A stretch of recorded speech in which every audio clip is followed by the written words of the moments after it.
Hello and welcome to this, I guess, cauterization or blood clotting episode of the What? Purple Journal podcast. The bleeding stopped. We won a game. Oh, Jesus Christ. Okay.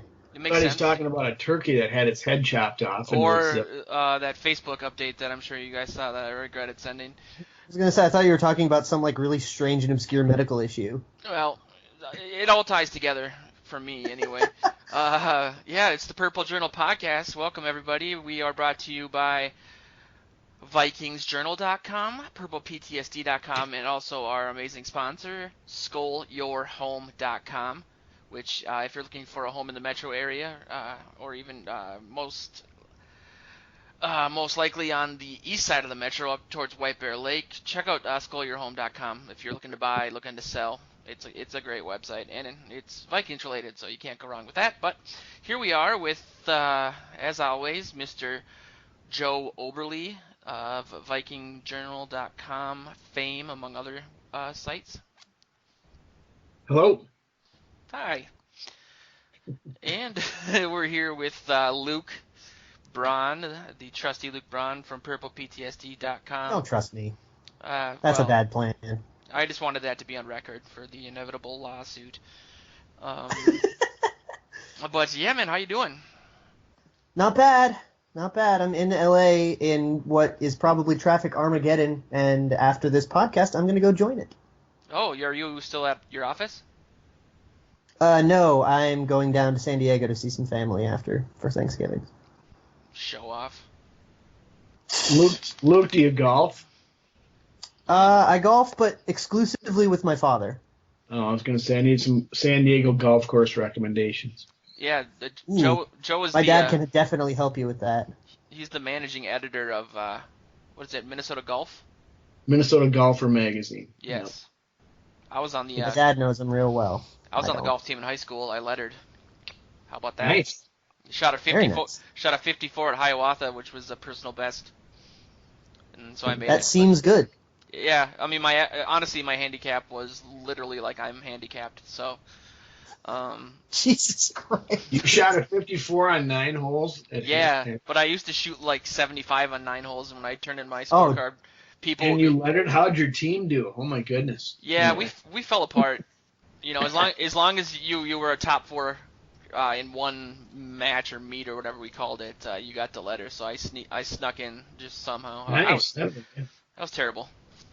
That's free golf. It's the greatest gig going in high school. Free golf. That was it, dude. I mean, the hockey team came over to get free range balls and stuff, you know, and it was just a couple blocks away from the high school, and we needed something to do. So, but speaking of terrible sports, the Vikings actually won a game. This is good. Yeah, good segue. I mean, we've won more than we've lost on the season. That's still true for now. Yeah, you know, watching the game, all I could really think about was the article that you wrote a while back, Luke, which was kind of I guess, written a few other places too, but about the sustainability of the Vikings when they were undefeated, and it seemed like this was the type of win that kind of harkened back to the beginning of the season, a complete team win, I guess you can say, if you want to be completely positive, but at the same point, without those two scorers, we probably would have been down, a couple points and lost the game, and it would have been a close one. And it just kind of seems like this team can't win without those plays. And I use it was a great article. It could have just been a lot shorter, though. The answer being no, it's not sustainable. Yeah. I mean, that's where we got there eventually. You know what? I wrote that article, and I would love to honk about it and be like, yeah, I totally called this. And then I wrote an article the next week about how the Vikings defense was on pace to make history. So really, I'm right and wrong and have no loyalties.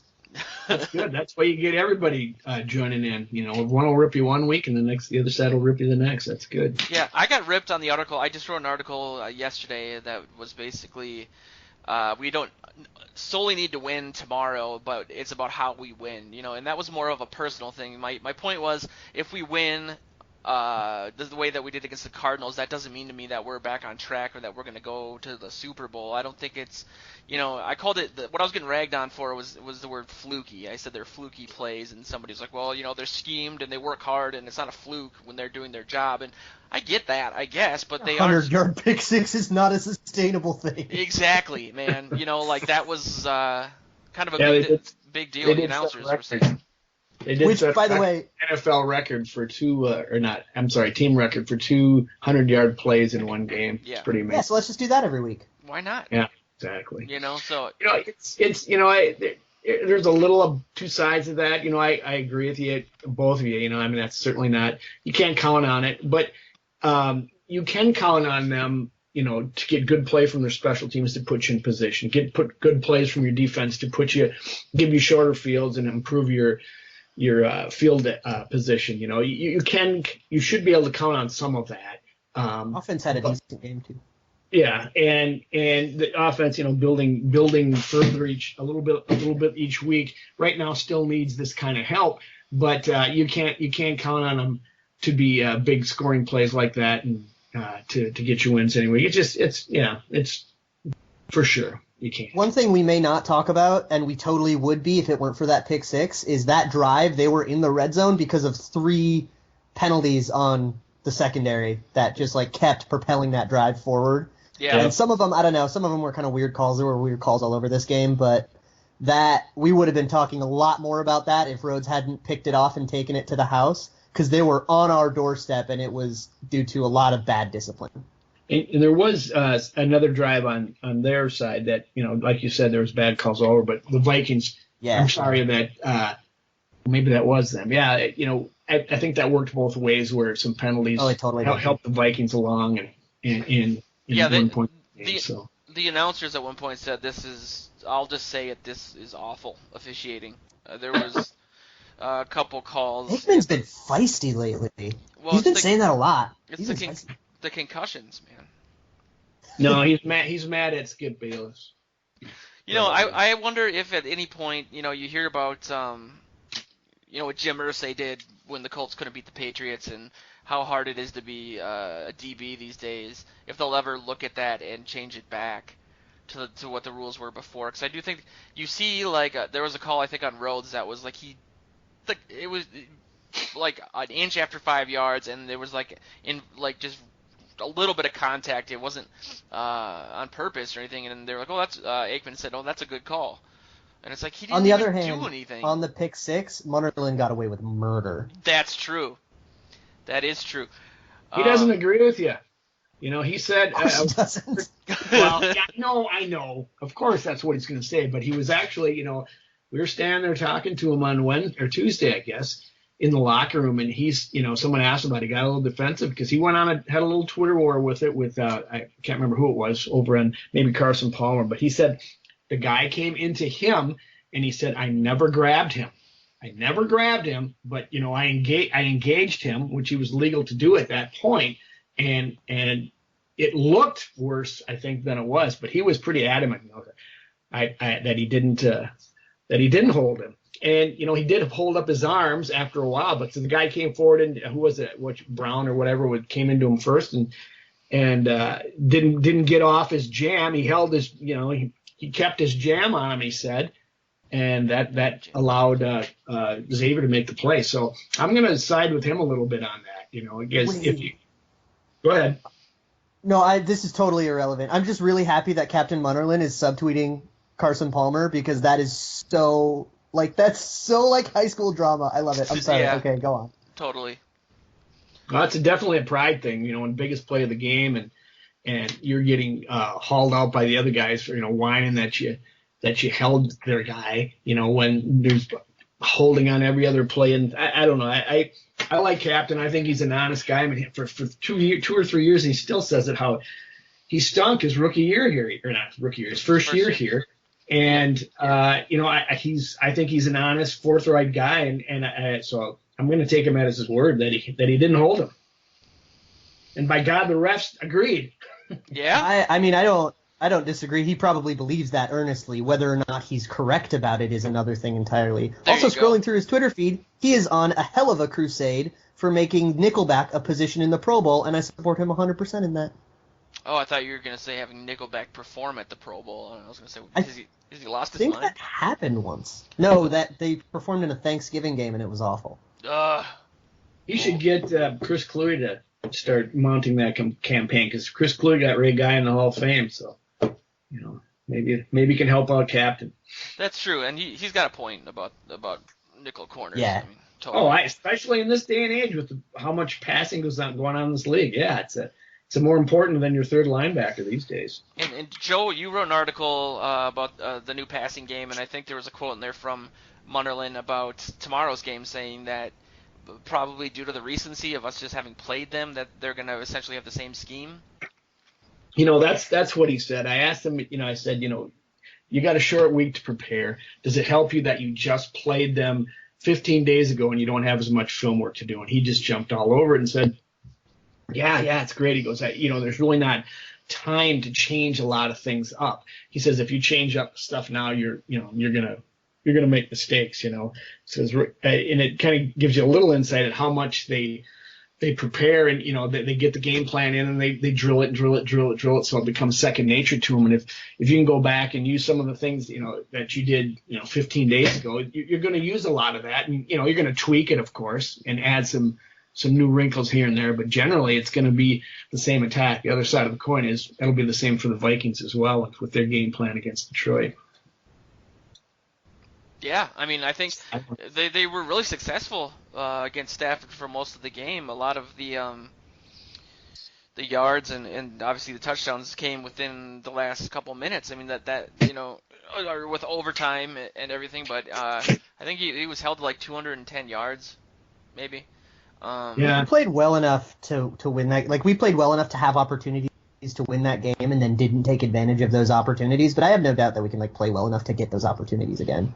Yeah. And you brought up a good talking point, Luke, in our pregame, our game prep for this thing anyway, about pressure, because they did not get the pressure last time against Stafford. He got out so many quick passes on him, which kind of muted the Vikings, strength, which is chasing the quarterback and disrupting him and pressuring him. So I don't know if you want to expand on that, but I think that's a huge part of their win over Arizona, obviously, and I think it's going to be huge this week too. In my article, real quick, in the article that I wrote yesterday, I had heard on TV something that we had pressured Palmer 27 times, and I was like, that can't be right.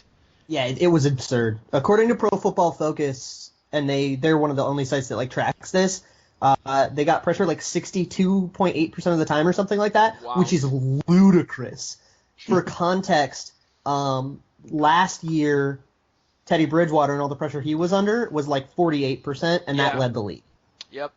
This is way above what led the league last year. Our offensive line, for as bad as it has been, has not gotten close to that figure. Do you think what do you think that is attributed to? Do you think it's because Carson Palmer's old and slow? Yeah, and he can't move. I mean, he's so washed. Yeah, he can't move. They are in very similar situations to us, the Cardinals, in terms of tackles. They're just pulling guys off the street too. Yeah. We actually didn't blitz, which is really interesting because I've been clamoring why aren't you blitzing? Why aren't you blitzing? And then they just kept not blitzing, and now it worked out of nowhere. But Everson Griffin just ate. Everybody on the defensive line had a phenomenal game. Yeah, man. And even Shamar Stephen probably had the worst game in terms of generating pressure, and still generated pressure at a level that would have been considered very good in context of the whole. Yeah, there was a play where Hunter and Robinson just destroyed the tackle and guard, and both went in, and I think Robinson got the sack, but it was just awesome. And another point about Carson Palmer is that not only is he old and slow, but he doesn't like to get hit. He's missed too many years due to injury, and he's not like a Brett Favre who knew he was going to get hit. They always say that, he knew he was going to get hit. Well, yeah, they always generally do. Some of them stand in there, some of them have happy feet, get out, some of them panic and throw the ball away, a la Eli Manning. Carson Palmer was starting to do that because he'd gotten drilled a few times. According to ESPN, there was 16 quarterback hits, I guess, and or whatever it was. But that's and with a guy that's Sam Bradford's the same way. He's lost 2 seasons to knee injuries. He doesn't want to get drilled, and so he's not always that comfortable behind the Vikings line. So it really, in addition to the pressure, some guys handle it better than others, and obviously Palmer didn't handle it well enough. Do you guys see with Stafford that with him being more mobile, is that kind of the issue Absolutely. that the defense has, is when they do not even necessarily blitz, but that I don't know. I just seem to be Their scheme's different. I've been picking up on a lot more. I wouldn't say hate, but concern about Anthony Barr and the season he's having from people online, and that's not the best source, but that's all I got. Do you think that his play has something to do with that? Like with Cutler continuously getting away from pressure and picking up yards that way. I mean, is that a linebacker issue? Yeah. I mean, the Lions have a very good scheme for avoiding pressure because they have a very yards after the catch centric offense. There's a lot of like screen to Theo Riddick and, a little crossing route to Golden Tate and let him try to pick up the first down, with yards after the catch, which is very good for avoiding pressure because it gets the ball out quickly. It's the same concept that is the difference between Norv Turner and Pat Shurmur this year. I was going to say, yep. Yeah, so they're very good at avoiding pressure in that way, and Arizona doesn't really do that. They're a little bit more long dropbacks and longer developing plays. Do you think that's why Patterson's been getting more plays, because they're attempting the same concepts? Also because I feel like Norv Turner just hated him. Yeah, I said the same thing. It was like a personal thing. And was really in love with Charles Johnson for some ungodly reason. That's not good when your offensive coordinator is making game day decisions based on how he likes a person or not. I was like kind of there, put him out on the damn field. Yeah, with Patterson. Yeah, I mean Charles Johnson was like his pet project. Like that was he brought him to Cleveland in 2013 from Green Bay's practice squad, then poached him from Cleveland's practice squad to Minnesota. Yep. Yeah. That's a good point. He was like connected with Norv. If Norv goes and will we see more blitzing then? Because the Vikings couldn't get to Stafford last. I would think we would. Yeah. Couldn't get to him with 4 rushers last time. They'll probably do some different things to try to get some pressure on him, because he's going to obviously get the ball quickly to his receivers who can pick things up. At the other end, we're starting to preview the game already, but Theo Riddick's banged up, so maybe that helps the Vikings a little bit. I don't know. What's up with Abdullah? He's out for the year. He's on IR, I believe. Yeah, what happened? I believe he's on there. Yeah. I'm not sure. I can look that up. I do think. I actually don't agree with blitzing in this time, because if they have a scheme that's designed to get the ball out quickly, isn't that the perfect counter for blitzing? He had a foot, by the way, Abdullah. Yeah, you're right. I mean, that is a good point. I mean, if we're blitzing and they're getting the ball out anyway, that just makes it harder for us to not to explain exactly what you just said, but I think they just have to work on getting pressure from the front 4. I think last week it was reinvigorating for them, and that we've seen our defense to play like they had that. They didn't necessarily play terrible against the Lions either. I mean, and we should have won that game, like you said. So I think the recency thing back could to have. I don't know about should have. Well, we did melt down, but yeah. Well, when the last 98 teams that were in the same situation didn't lose, I usually just say they should have won. But I think the recency thing helps based on what Monahan said. I think they're going to have the same scheme, but obviously have tweaks based on what they saw. So I'm pretty confident about the game. Not that we're getting into predictions already and skipping over the entire show, but it's the best time for us to play them, I guess, if we had to play them after the bye. 15 days later, I mean, you like you said, your preparation is on a short week. It's shorter preparation time, and you just gotta line up and go. You don't get time to heal. You don't get time to game plan in a big way. It's line up and go, and unfortunately, some of the Vikings are going to be missing. We got Diggs is most likely out, right, Luke? Yeah. As of recording this, the last I had heard is a Schefter tweet that basically said probably not. He's listed as questionable, but probably won't play. What's wrong with him? His knee. It's, Man, it's listed as a Oh, knee. Jesus Christ, knees. I don't know when it happened, but he played the whole game. You know, I thought it was going to be something else because the way he got drilled over there on the sidelines when the one guy held his leg, and maybe it was his knee. He was holding his leg, and that the defender came in and cold-cocked him out of the bounds. And Yeah, that was one of the calls that that Aikman was mad about, saying that he wasn't a defenseless receiver or whatever. I think that was the one where he got up and was pretty angry and had to be pulled over by I forget who. But I actually agree with Aikman on that one. I thought he lowered his head, which means it shouldn't be a penalty. I do too. I mean, if you asked me at the game, I would have been all for it. But yeah. Yeah, like I'll take it, but that was bad. So Diggs is out. Terrence Newman is going to be out, so that means more Trey Waynes. Some rookie time. And then what's his face? Yeah. Alexander. Yep.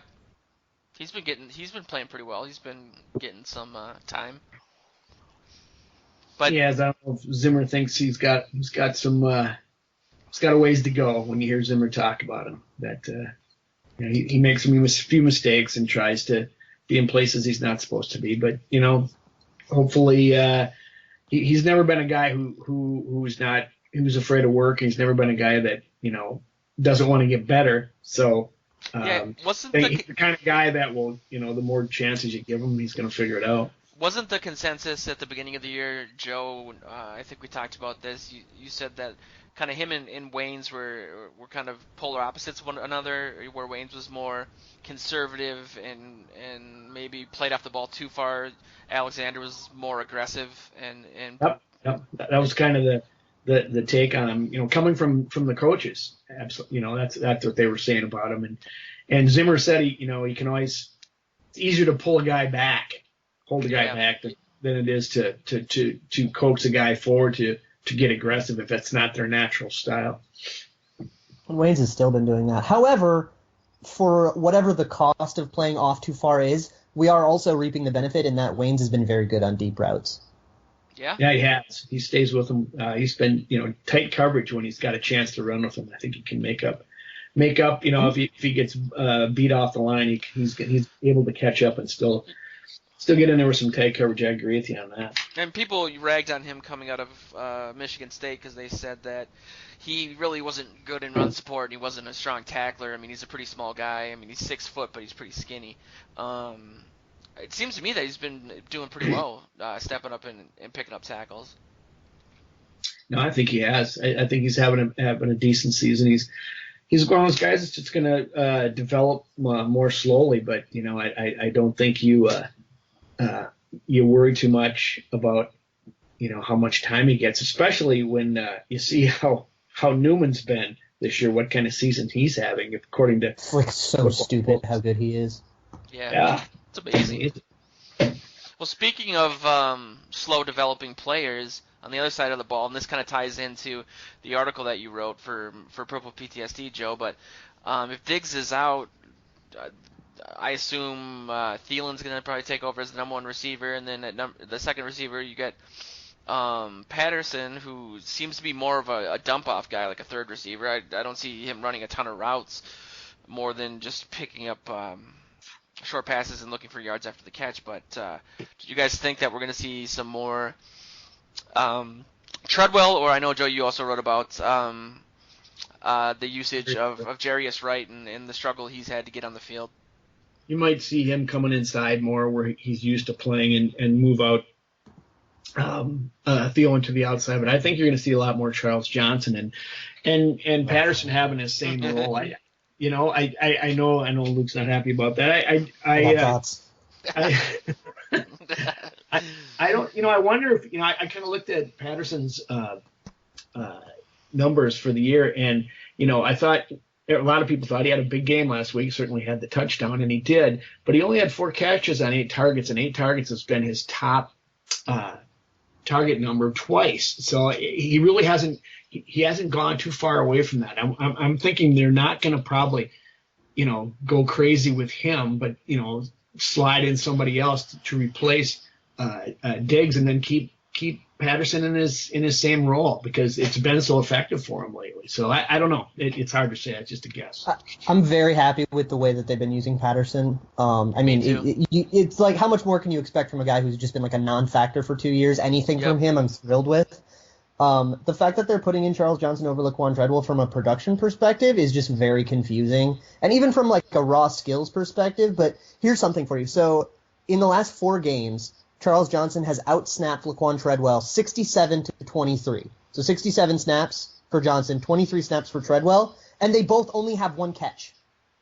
Wow. Despite Johnson being on the field 3 times as much, they only have 1 catch, and Treadwell's was bigger, so Treadwell actually has more yards. So, you look at that. How about target? Luke, I'm 3 sorry. targets for Johnson, 1 for Treadwell. I mean, if we're going to have somebody run around and not get targeted, why is it not Treadwell? That's the question. Johnson's faster. But Treadwell's better at everything else. He's better at the catch point. I would argue he has better route running ability, and I think he's better at yards after the catch too. So fast doesn't mean a lot. I had heard that he ran a pretty limited route tree at Ole Miss. So maybe that he's struggling with that, but you're completely right, man. Charles Johnson. I mean, his technique off the line is what I'm talking about. Yeah. Just how well he can. Neither of them can get separation, so. And that's the thing. Charles Johnson can only make catches when he's wide open, and he doesn't get wide open. And never gets wide open. Yep. So.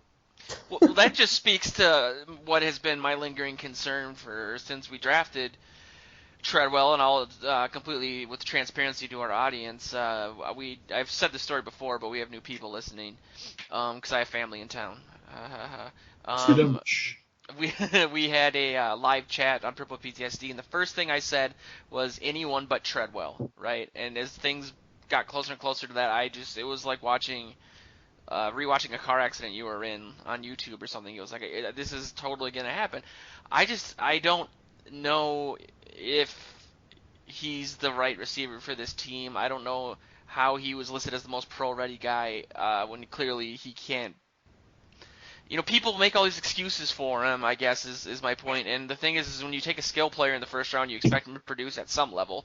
It's a good problem to have. People say that only is a good problem to have if you have such a good receiving core that he is doing really well, but he can't make it on the field. And that's not the case. I mean, we have an injury. We have, Patterson, Thielen, and Charles Johnson, and he can't get on the field, and he was our number 1 pick. Like, something is wrong there. That needs to be addressed. I know it's too early. I know that Diggs came in after 5 games last year, but 1 catch, I don't know, man. I just, I am biased against him, but you're going to see more of Treadwell this weekend, I would think, if Dick would think out. You have to, for no other reason than a rotation with, giving receivers a blow and stuff. But, do you mean tomorrow? Oh, jeez, yeah, I do. I thought you meant this weekend because he had a job at Target or something. Black Friday. I don't want to subject his knees to that. I think if you've got a rookie that's maybe not ready yet and struggling, as you said, with his route tree in the past and is maybe not as fast, I think if you want to replace Diggs, your natural inclination is to do so with Charles Johnson and then mix in some Treadwell here and there. So, Treadwell isn't that much slower than Diggs. I mean, Diggs is just is excellent at maintaining or even picking up speed in his cuts. I think Diggs is a 4.5. I think Treadwell is like a 4.6. So it's not like maybe it was a 4.7. Really? That close? I can't. I know for a fact Diggs is a 4.5. I'm gonna look it up right now. You can. Wait, I'm already on it. Okay. It might have been a 4.7, but the key is that Diggs is just awesome at running routes, and 4.46. Treadwell? Versus, I think it was a 4.64. No, Diggs 4.46 versus a 4.64. So okay, I mean that's pretty far away. I mean, yeah. Treadwell's slow, but Johnson is fast and useless. Well, I guess Treadwell's quick. It's like Usain Bolt out there. Have him have no wide receiver skills. Well, they say Treadwell's quick, like he's the fastest guy to the 10-yard line, and then he just slows way down. What happens if Charles Johnson has a big game tomorrow? I mean, I would be wrong, but fine with that. Yeah, I mean, I don't know. I've always, not defended Charles Johnson, but on paper he's a great receiver, and I think that's why Norv Turner was so obsessed with him, because he was thinking of him as his I agree. what's his name from the Browns, the guy that hangs out with Johnny Manziel all the time. Josh Gordon? Josh Gordon. Yeah, I think he thought Charles Johnson was gonna be his Josh Gordon here. Yeah, I've heard that before too. Nope, I just made it up right now. I feel like I've heard that comp be made. I don't know. Maybe I'm making it up too. I'm kidding. I've heard that other places too, and you just exposed me, and I'm gonna quit the show. But yeah, it's one thing that was in your article, Joe, that I thought was interesting was based on these last few games, re-signing Patterson in some way, shape, or form this offseason. Yeah, I think it's they have to look at it. I mean, he proves his value as a kick returner. Unfortunately, that's going to start going away. They're not going to kick to him the rest of the year, I wouldn't think. And the emphasis. Last thoughts on that. The way that the kickoff thing is changing, it's gonna mitigate itself a little bit. But he's showing more value in the coverage game, which is great. He's showing more value in the pass catching and even rushing game, which is nice, especially for this team. But he's if he's gonna get it as a pro, he's finally getting what it means to be a pro.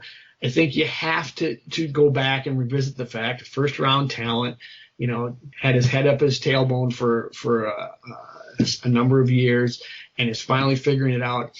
And if you can get him signed to it's probably going to take at least a 2-year contract. I'd love to see him in a 1 or 2 year contract to get a little bit larger sample size of the new Cordero Patterson. But unfortunately, it's going to be tough to do that because there's going to be other people looking at him now. So I have thoughts on the kick return thing, and I'll get to that in a second. But in terms of Patterson in general, I agree with you, Joe. I would love to get him locked up for like a year or two and like another short contract because there's still a lot of unknowns with him. Yep. But I don't think that's up to us because I think it's pretty easy for Cordero Patterson and his agent to be like, nah, I'm not taking another prove-it contract, and then go to somewhere like Jacksonville that'll pay him way more than he deserves, which would totally happen. I agree, man. Yes. Like he could totally get some like stupid money somewhere and just like go take that and then like be a bust over there. I would love to keep him, and I love what we have for him, but I do think that he could get more money elsewhere, and I wouldn't blame him for looking for it. But wait, he said he wanted to be a Viking forever. So did Matt Khalil. Come on, you don't think he was honest about that? Well, Matt Khalil's still a Viking. Yeah, now. The way he's playing, we're gonna have to give him a. Adrian We're probably gonna have to extend him too. That joke was wrong in its nature. Adrian Peterson said it too. So they all want to be Vikings for life until someone offers them more money. Demetrius Underwood. Wait, okay, so kickoffs. On kickoffs, there are a lot of teams that are kicking. It's like having a punt returner that you want to punt away from, and it's an advantage in and of itself because a lot of teams are kicking just down to the 1 and then making you return it, and then they can tackle you at the 15. And having a kick returner that you're scared of and you just need to boot it out every time can actually add like 10 yards of field position all the time, and it's totally worth having. Totally, man. I always I thought they said there's ancillary things that happen when they change these rules, and a lot of teams don't want to just give the other team that 5 yards. A 75-yard drive is different from an 80-yard drive, so they're doing exactly what you said, man. They're kicking. He's going to get caught, though, Joe. He's going to get caught with one of those where he puts up his arms and doesn't turn around, the ball dribbles back, and someone falls on it from the other team that's chasing into the end zone. He's come close a couple times, and it just scares me a little bit. He puts his arm up, and he says, oh, God, I should probably turn around and see where that ball went. Oh, God, it's right there. It didn't That happened to me once in a Madden franchise, and I was playing as the Browns, and it was the Super Bowl. And I was like, this is the Browns can't even escape Madden.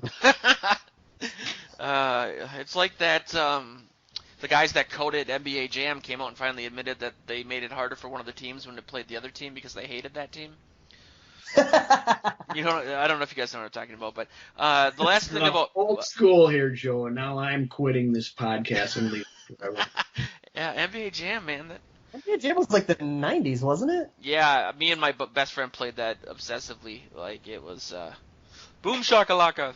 But last thing about Patterson. Basketball's on Fire, it was great. Yeah, dude. Oh, that's such a great game. We played as Seattle, and my buddy was who was black played as Sean Kemp, and then I was Shrimp or whatever that guy's name was. Detlef Shrimp. There you go. I knew you would know, Joe. Absolutely. The Storm in German, or they called him the German something or other. I can't remember. He's from Germany. Yeah, he's good at shooting threes. Like my old Timberwolves days. I used to work for the Wolves. So. Oh, yeah, you did, huh? Back in the day. Back in the day.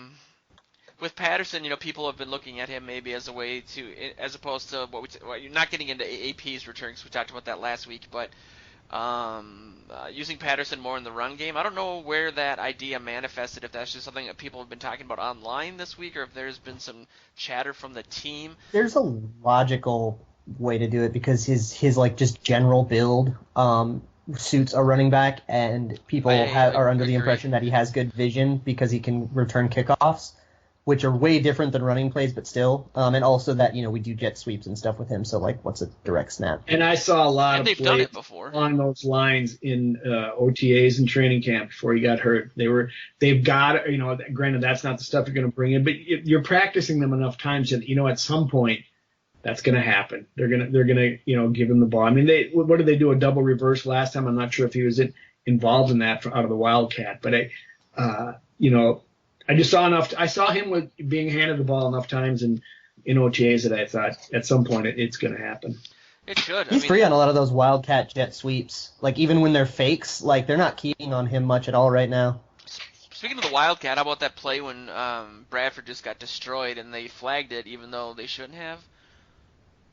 Okay, so I have no idea what the rule is, and that play confused me a lot. The rule is that you can do that too, because he's a receiver, and they treated him like a quarter. Yeah, and they treated him like a quarterback, and they shouldn't have. I guess there's like a weird principle that's like, yeah, the ref at their discretion can like decide if a receiver is quote unquote defenseless, which in special undefined cases if they decide, and apparently they decided. I don't know. It seemed like a kind of BS penalty. The term is unsportsmanlike conduct, and that's kind of it's one of those unwritten rules where, hey, you don't take a shot like that at a quarterback, and yeah, obviously he wasn't ready for it at all. Alex Boone was pissed off, but Bradford had the greatest line. Bradford had the greatest response to the question about that. He says, "Hey, give me 15 yards, I'll take it every time." Man. As Vikings fans, we all have to love Bradford forever because of this season. Even if we trade him to Arizona or something dumb and it was only just this one season, like, he's been so great. Yeah, man. And one of these weeks we're really going to dig into this probably when it's more pressing, but I can't imagine that they're not going to keep him. I mean, he's been try. Well, they have to. They have to, I believe. Sorry, Joe. He's under contract for another year. They'll start negotiations with him when they find out what kind of shape Bridgewater is in the offseason and coming into next year. But he's under contract. They'll keep him, and he's going to be the starting quarterback until you bring back Teddy slowly. He's younger and he can do that. No, I think it's a no-brainer as far as I'm concerned. Yeah, unless somebody starts offering you like trade bait and a trade happens that makes sense for you to do. Like, what if Arizona trades you like a first and a third for Bradford? Like, yeah, you probably want to go do that. But Joe Thomas you end up with Taylor Heineke as your starting quarterback.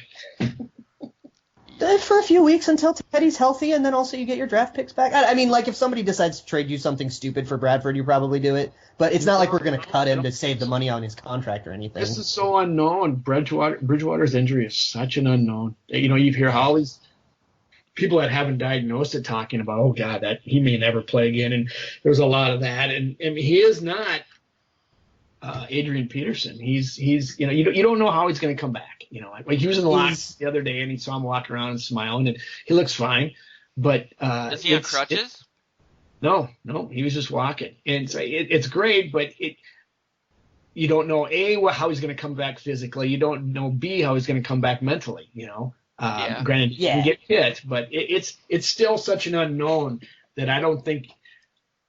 They'd have to knock you out. They'd have to give you two number ones so you could go ahead and draft. That's what I'm saying. Like somebody would have to do something dumb like Cleveland. Like the Jay Cutler thing.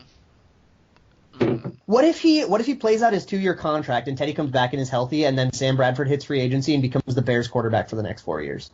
Ooh. That wouldn't surprise me. Who invited this guy to our podcast? He's killing me. Killing me. I'm just really good at coming up with really Vikingsy things that would happen. Yeah. I thought I was the negative one. Man, you're manifesting some nightmares. Yeah, well, Jay Cutler will be available next season, so there you go. Guys, pick Gonna him go up. be the backup for Denver. Yeah. Oh, jeez. Could you imagine? Go back to Denver and back up Trevor Siemian. Deep down, I think Jay wouldn't mind, with his salary, he wouldn't mind being a backup. He could just sit there and hang out. He doesn't strike me as the type of guy that has that fire that you need. Like I think at this point, yeah, he'd be fine holding a clipboard, making money, and. But he sure showed Vikings fans. He could go suck in Cleveland for 2 years. What? He could go suck in Cleveland for 2 years. Somebody's gonna do that.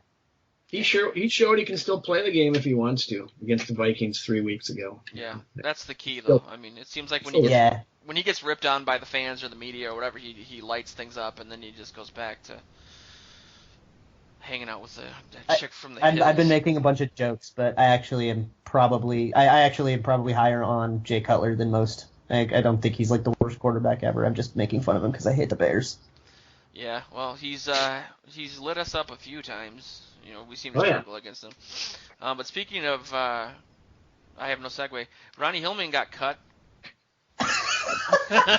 Speaking of Cordero Patterson in the run game. Yeah.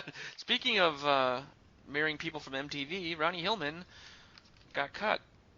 I think they were trying to pull a fast one there. I thought they were trying to do what's his name, Michael Pruitt type thing where they didn't think that he would get picked up by anybody else, which he obviously did, Luke, that you informed me by. Yeah, no, it was Stephen Weatherly, wasn't it? Yeah. No, I'm saying the Vikings signed Stephen Weatherly to the. What, did somebody pick up Hillman already? That's what. Yeah, Chargers picked him up on waivers, and there were rumors that somebody was trying to sign Weatherly off of our practice squad, so we promoted him to the active roster and had to cut someone to make it work. Okay. Well, I thought it was, maybe just trying to get another body in there on a short week for your defensive line because it's going to be so crucial as it was last week. It's going to be even bigger. Yeah, it's like he probably won't even be active. It's like the deepest position on the team, defensive line is, versus cutting a running back. It's a really strange move. I don't know why we didn't cut like one of the linebackers or some, try to sneak someone else on the practice squad. But whatever. It's like practice squad level gamesmanship. Yeah. Well, with that, I guess. One of the questions that I had leading up to the show and the agenda and stuff was in terms of the Lions game, if this was the biggest Lions game ever, because usually when we play the Lions, I love this question. It doesn't matter too much, I mean, it helps us pad our wins and whatever. But I know, Luke, you spent some time looking into that question. Yeah, I love this question because there's never been a Vikings-Lions playoff game, obviously, because they're like never in the playoffs, and the Lions are like always bad, so these games almost never matter. Yep. But I just like kind of scrolled through very hastily Pro Football Reference, and I'm sure somebody can tweet at Purple PTSD or at Vikings Journal if they can think of one that matters more. But I found a couple from back in the day. In 1977, before 16-game seasons, we played them in Week 14, so the last one. And beat them to win the division, I think, on tiebreakers. Wouldn't it be Week 15, or did they not have buys back then? They didn't have buys either. Wow. And then in 1987, which was a strike-shortened year, only by one game. They just canceled 1 week because of an NFLPA strike. We beat them in Week 15, which was the last week, to go 8-7. And sneak into the playoffs as a wild card. And if we had lost that game, we would have been stuck in a 4-way tie for that wild card spot at 7-8. And I don't think we would have gotten it. In both of those years, we ended up going to the NFC Championship game and losing to NFC East teams. Or no, to the Cowboys. We lost to the Cowboys in both of those years. Yeah, I think 87 was the year that we upset the 49ers and what's his face, Walsh. New Orleans. Was that eight? I'm thinking of 88 then. No, 87, you're right. Okay. We upset New Orleans and then we beat New Orleans and then upset San Francisco and then lost to Washington in the NFC Championship. This is going to hurt my credibility. Yeah. What was the name of that? Was it Bill Walsh, the coach? Yep. Yeah, absolutely. I think he lost his according job. According to PFR, Jerry Burns was the coach in 87. I meant for the 49ers. Walsh was San Francisco. Oh. He Yeah, okay. he lost his Yeah. job as the general manager because of that Vikings game. So that He did. uh, Absolutely. You're I don't. correct. Place in history. Look at me. I was And 3 years then old. I remember it vividly. And then the other two that I decided to write down because I love pointing them out anytime I get a chance is in 2008, the 0-16 games.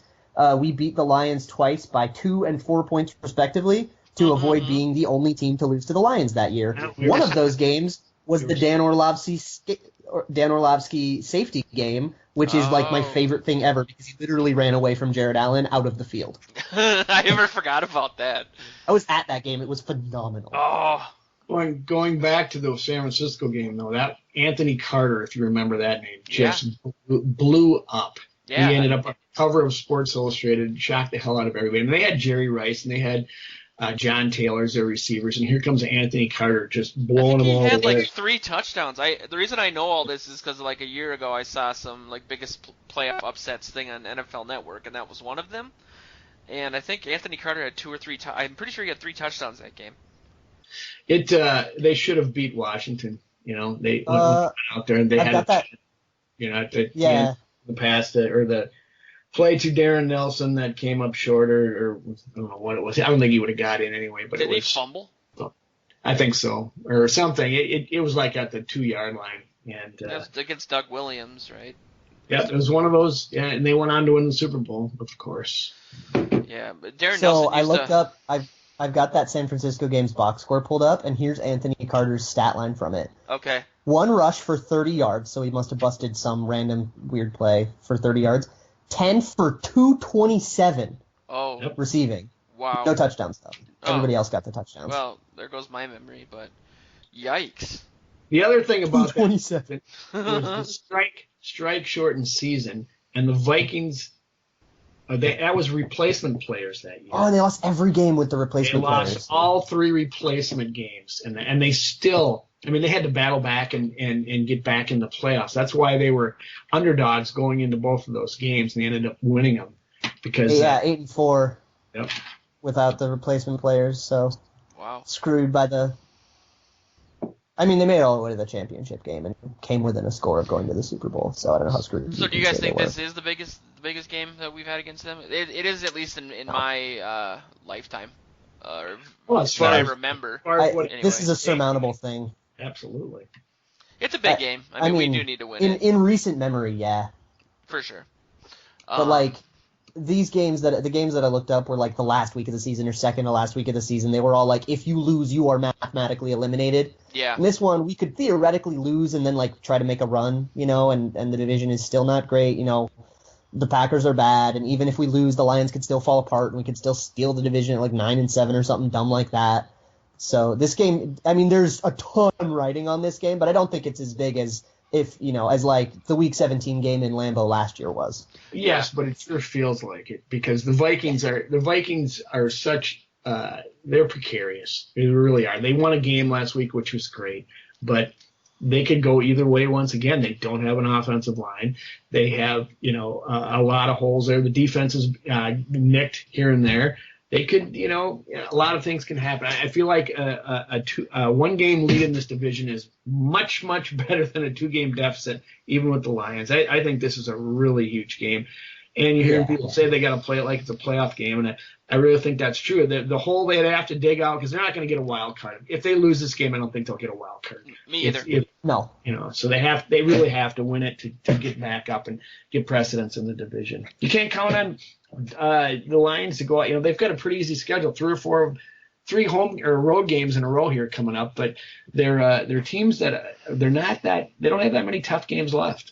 And Stafford's playing really well. I mean, he's having a great season, and he's come back countless times now. You're right, Joe. Losing this and being down by 2 games with the tiebreaker and everything, it's just not a big deal. Look good, man. And who do we play next weekend? Dallas? Yes. Yeah, that's going to be hard. Yeah, so you got to look at that and say, ugh. So I do think, like Luke said, theoretically anything can happen, and this isn't a mathematical elimination, but it really kind of is. I mean, it's that important of a game, and it's a very important game. Yeah, not that I didn't mean to understate that. Speaking of old Dallas game, Denver, Detroit game, one of those D teams. Speaking of those, Mark Craig from the Star Tribune wrote a nice piece that went out online tonight that going back to Thanksgiving Day games. And, since I've seen every game the Vikings ever played, at least I was alive for them. Sorry about that. But there was a game in '69 when the Vikings were up 17-10 in Detroit, and it was snowier than you couldn't even see across the field. It was so snowy. And there's just this famous play that, for me was one of those plays that cemented Vikings for me in my brain stem forever. I believe it was Jim Marshall picked up a fumble. And he ran the right way, actually. And he was running down the field, and some guy was tackling him. And he didn't even, as it looked on the air, he didn't even look behind him, but as he was almost to the ground, he was almost parallel to the ground, he wrapped the ball around behind him to a trailing Alan Page, who took it and ran it in for the end zone, for a touchdown. It was, look at it online. It was one of the greatest. It's similar to that one that Randy Moss flipped over his back to Mo Williams. One of those kind of things where it was so instinctual that, it's not like, oh, you're there, okay, I'm going to toss it to you. It was incredible. He just trusted that he was there. Pardon me? He just trusted that he was there. Yeah, and then I read in the article they were talking about how when Bud Grant used to have these guys loosen up after games on, for Sundays, their Monday practice would just loosen up. They'd be screwing around on the field, just kind of playing keep away with each other, doing these kind of laterals all over the place. And we also that is the coolest. It is. We also hear years later I found it.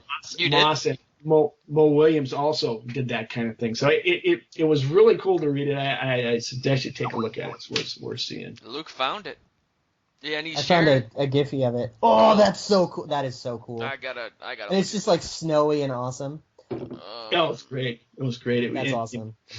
So I have Detroit's schedule up.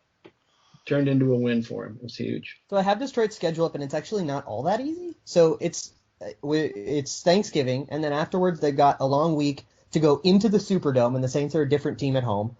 They got the Bears at home. That should be easy. They have no defense, Luke. They're a different team at home, man. That's fine, but they still don't have a defense. And neither does Detroit. Detroit's got a horrible defense going up against Drew Brees. I mean, that's no gimme. The Saints aren't a great team, but that's definitely no gimme. And then they have to go to the Giants, who are 7-3, and then to Dallas, and then they finish against the Green Bay Packers. So that's not exactly. Yeah, you're right.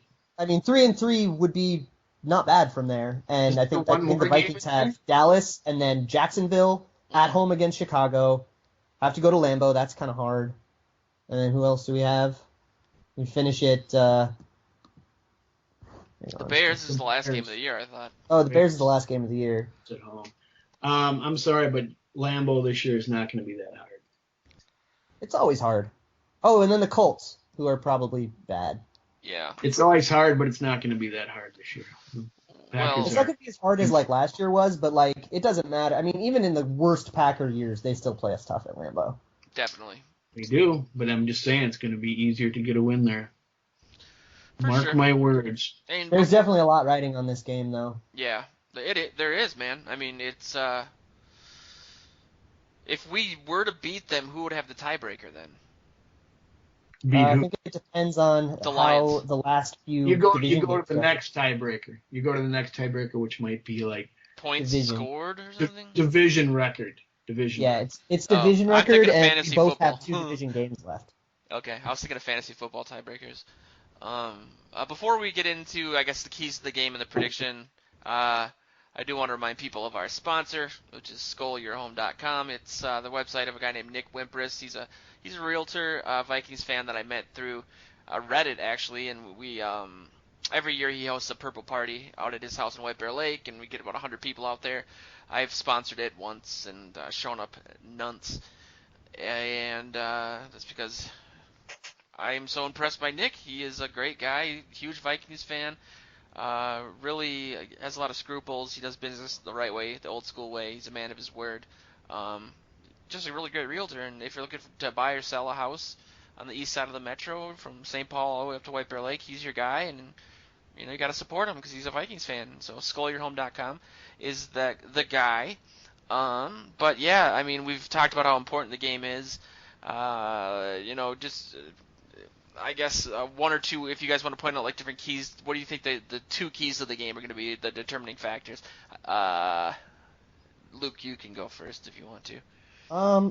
I would say I would point out three players. One is Ziggy Ansah going up against bad tackles. I think he hasn't gotten a sack yet this year. Yep. So if he can, and he's is he even in? Is he injured? That's a good question. Jake Long played him pretty well a couple weeks ago, which is depressing. I think we talked about that, but let me look. We got like 3 games with Jake Long. Jake Long is 0-4 as a Viking. We got 4 games with him. And he was playing okay. Anyways, and just the general, the Lions' defensive line in general being able to get pressure around the edges. The interior of our offensive line has actually been okay, so guys like Haloti Ngata might, that's going to be an interesting matchup to watch. On our side of the defense, I would say Anthony Barr's a big deal, especially because even if Theo Riddick is hurt, assuming he plays, he's the kind of running back that's been gashing us all year with like Rob Kelly and David Johnson having a great game last week. And then I would also say Linval Joseph could be a game ball type guy if we win, because the Lions running game has actually been very bad up the middle. They got like 14 yards against the Jaguars last week, which is interesting. And I actually just watched that game, and they did not run up the middle very well at all. So a nose tackle like Linval Joseph could be primed to have a monster game. Ooh. Yeah. What do you think, Joe? I think yards after the catch are important. You got to shut down Marvin Jones and Golden Tate. So I've benched him on my fantasy team, so yeah, he was mine. You took him. They can go ahead and shut him down. That works for me. I pulled a Hillman and put him on the waiver wire to pick up a tight end, and you snatched him away from me. Right. So I think that's important. I think, some more points out of the offense, to get the passing game going without someone like Diggs in there is going to be tough, but they've got to get that moving. I don't see anything happening with the run game. I don't think it will be overly huge scoring, but about the same as usual. I'm going 24-22 Minnesota. Ooh. Well, close game. Hopping into predictions, too. I guess my keys to the game are getting pressure on Stafford, like we talked about earlier, and being able to essentially win the turnover battle and get I think a lot of turnovers are going to be the key. We don't necessarily need to score, but we need to be able to shut down the passing game that way. It sucks that Diggs isn't going to play. It looks like I was being more silent than usual, Luke, because I was looking up Ziggy Ansah, and all I can find is that he's questionable still. I think he's been playing. I think he'll be in, but like limited or something. It said that entire group, including him, of questionable players practice today, on Wednesday.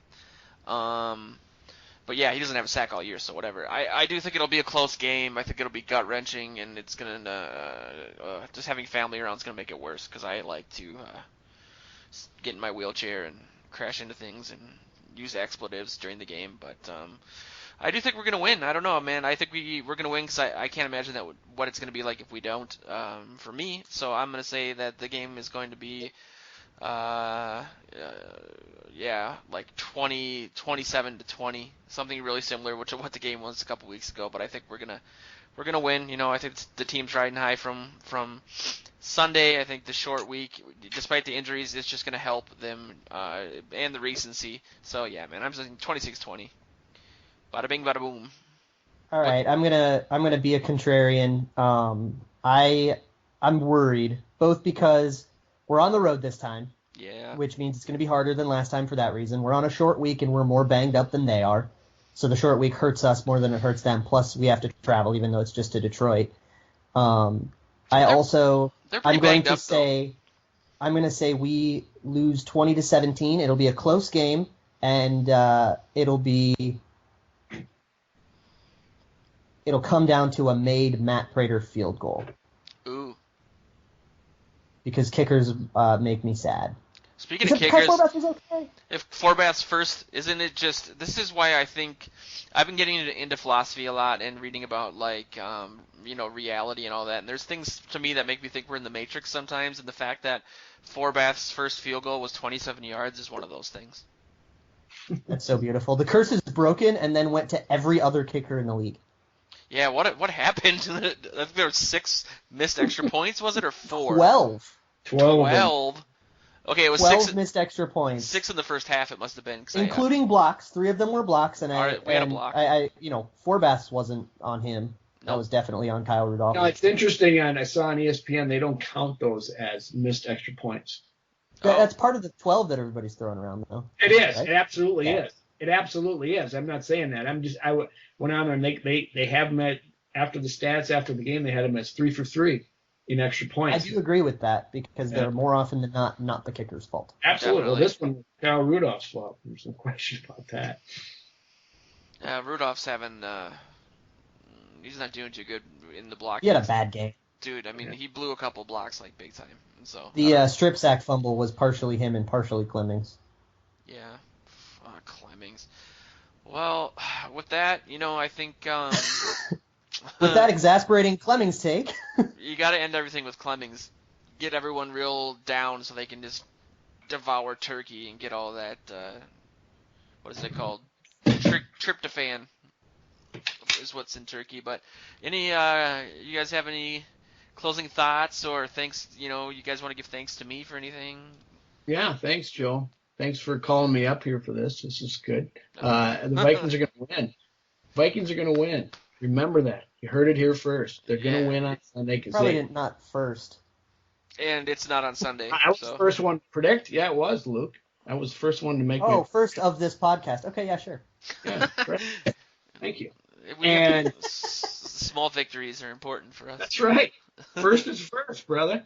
So be happy, be thankful, and have a great Thanksgiving. I'll be very thankful if we get a Vikings win. Me too. And I want to thank our listeners who made it this far, which means my mom. Thanks, Mom. And, thanks to everyone who goes to our website. And with that, this has been the Thanksgiving edition of the Purple Journal podcast brought to you by VikingsJournal.com, PurplePTSD.com, and SkullYourHome.com. And as always, as Luke says, follow us on Twitter. Yay! All the Twitters, at PurplePTSD, at Vikings Journal. Yes. We'll be there. Gobble gobble.